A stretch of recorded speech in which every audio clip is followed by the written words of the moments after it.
Le deep learning, l'apprentissage profond. On entend ce mot partout, non?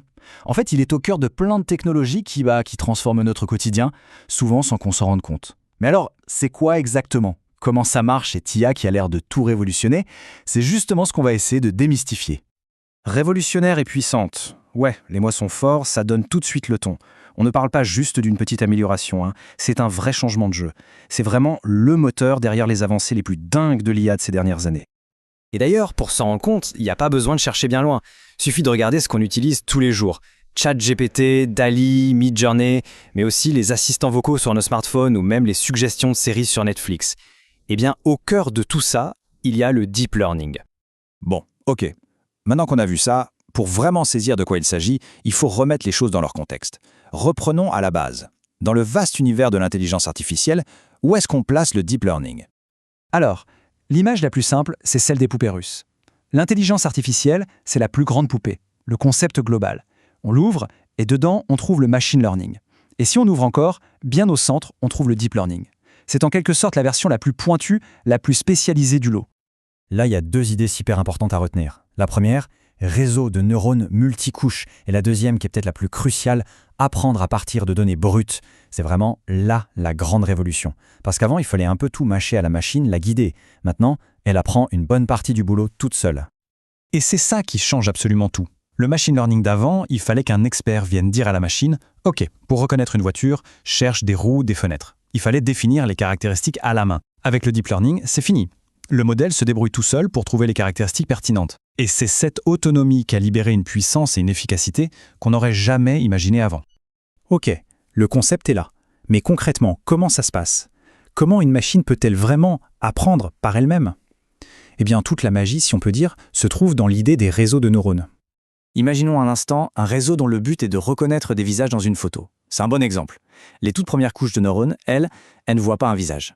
Elles voient des choses très simples. Des bords, des petits traits, des zones claires, des zones sombres, c'est tout. Ensuite, la couche d'après, elle prend ces petits traits et elle commence à assembler des trucs un peu plus complexes, comme la forme d'un œil ou la courbe d'un nez. Et ça continue comme ça, couche après couche. Chaque niveau combine les informations du niveau précédent pour créer quelque chose de plus abstrait. Jusqu'à la toute fin, où le réseau peut dire « Ah oui, ça, c'est un visage ». C'est vraiment un apprentissage par niveau, du plus simple au plus complexe. Bien sûr, il n'existe pas un seul type de réseau de neurones. Ce serait trop simple. En fait, c'est comme une immense boîte à outils. Et pour chaque type de problème, on a l'outil adapté. Par exemple, les CNN, ce sont les champions de l'image. Les RNN, eux, ils sont super forts pour tout ce qui est une suite, une séquence, comme le texte ou l'audio. Les Transformers, qu'on trouve au cœur de ChatGPT, ont carrément révolutionné le traitement du langage. Et puis il y a les gants. Alors eux, ce sont un peu les artistes de la bande, capables de générer des images qui semblent réelles. Voilà pour la théorie. C'est bien beau tout ça, mais dans la vraie vie, ça donne quoi? Regardons un peu comment ces concepts sont en train de transformer concrètement des secteurs entiers. Et on va commencer par un domaine où les enjeux sont, colossaux et absolument vitaux. Je parle bien sûr du domaine de la santé. Là, l'impact est déjà énorme. On a des modèles d'IA qui aident les radiologues à repérer des tumeurs bien plus tôt. D'autres qui peuvent analyser une photo du fond de l'œil et détecter des signes de diabète. Et on a même des projets incroyables comme AlphaFold qui a complètement changé la donne pour la découverte de médicaments en réussissant à prédire la structure 3D des protéines. Pour la recherche, c'est une avancée de géant. Il faut bien mesurer ce que ça veut dire. Sur une tâche aussi spécialisée, une machine arrive à faire aussi bien qu'un expert humain avec des années d'expérience. L'idée, ce n'est évidemment pas de remplacer le médecin, mais plutôt de lui fournir un copilote surpuissant, un outil d'aide à la décision qui peut vraiment faire la différence. Allez, on quitte les hôpitaux pour un domaine qui nous concerne absolument tous, au quotidien. Le langage et tous ces services numériques qu'on utilise, souvent sans même plus y faire attention.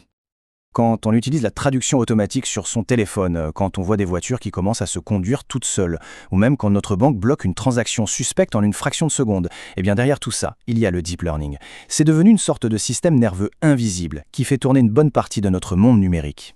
Mais attention, ce serait une erreur de croire que tout est rose. Pour avoir une vision complète, il faut aussi jeter un œil à l'envers du décor. Parce que cette technologie n'a rien de magique et elle apporte avec elle son lot d'énormes défis. Déjà, il y a les défis purement techniques, et ils sont énormes. Le premier, c'est que ces modèles sont incroyablement gourmands. Ils ont besoin de montagnes de données pour s'entraîner et d'une puissance de calcul qui est juste phénoménale. Le deuxième gros problème, c'est leur manque de transparence. On parle souvent de boîte noire parce qu'il est très difficile de comprendre pourquoi le modèle a pris telle ou telle décision. Et puis il y a le risque des biais. Un modèle apprend à partir des données qu'on lui donne. Si ces données contiennent des biais humains, eh bien le modèle va non seulement les apprendre, mais il risque même de les amplifier. C'est un problème bien connu qu'on appelle le surapprentissage ou overfitting. En gros, le modèle apprend tellement bien ses exemples qu'il finit par les mémoriser par cœur. Le souci, c'est qu'il devient incapable de s'adapter à une nouvelle situation, à des données qu'il n'a jamais vues. C'est un peu comme un étudiant qui connaît son cours sur le bout des doigts, mais qui est complètement perdu face à une question un peu différente. Et ce chiffre, il fait réfléchir. 550 tonnes, c'est l'empreinte carbone estimée pour entraîner un seul grand modèle de langage comme GPT-3. Pour mettre ça en perspective, c'est l'équivalent de plusieurs centaines de vols Paris-New York. Donc oui, l'impact environnemental est un vrai sujet, un enjeu majeur pour le futur de cette technologie. Et puis, au-delà de la technique pure, il y a toutes les questions éthiques et sociétales. Comment s'assurer que ces algos ne sont pas discriminatoires ? Comment on se protège des deepfakes, ces fausses vidéos ultra réalistes qui peuvent devenir des armes de désinformation massive ? Et que deviennent nos données personnelles, celles qui servent à nourrir tous ces systèmes ? Ce sont des questions fondamentales auxquelles on doit répondre. Alors face à tous ces défis, est-ce que tout est bloqué ? Non, loin de là. La recherche avance à grands pas. Du coup, la question c'est à quoi va ressembler le prochain chapitre du deep learning ? La bonne nouvelle, c'est que les chercheurs sont sur le coup. Il y a plein de pistes super intéressantes. On travaille sur des IA qui auraient besoin de beaucoup moins de données pour apprendre. On développe des modèles plus polyvalents, capables de s'adapter à plein de tâches. On essaye aussi de faire tourner ces modèles directement sur nos appareils, nos téléphones par exemple, pour plus de confidentialité. Et surtout, il y a tout un champ de recherche, l'IA explicable, qui a pour but de ouvrir ces fameuses boîtes noires pour qu'on puisse enfin comprendre comment elles fonctionnent. Tout ça nous amène à une dernière réflexion, une question en suspens. À l'heure où les machines deviennent de plus en plus douées pour apprendre, quelle est la leçon la plus importante que nous, les humains, devons retenir ? Peut-être tout simplement celle-ci. Il nous faut maintenant apprendre à utiliser cette puissance incroyable avec discernement et surtout avec sagesse.